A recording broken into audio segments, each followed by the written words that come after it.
ఆనాడు బిలాము కూడా ఒక మిషన్తో గాడిద మీద ప్రయాణం చేశాడండి. ఏంటి ఆ మిషన్ అంటే?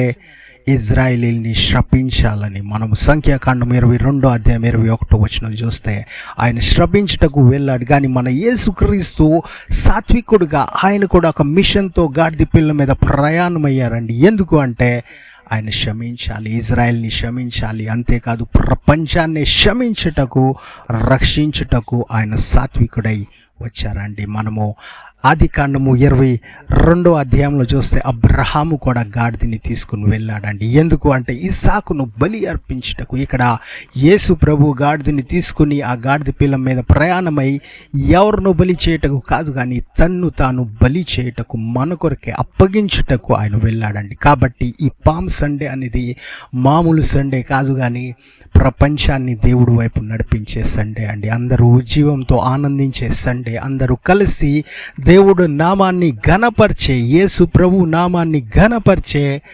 మట్లాదివారం అండి. కాబట్టి మనము ఈ దినాన్ని దేవుడిని మహింపరచాం. అందరు కలిసి దేవుడిని స్తుతిస్తాం. దేవుడు మిమ్మల్ని దీవించును గాక. ఆమేన్.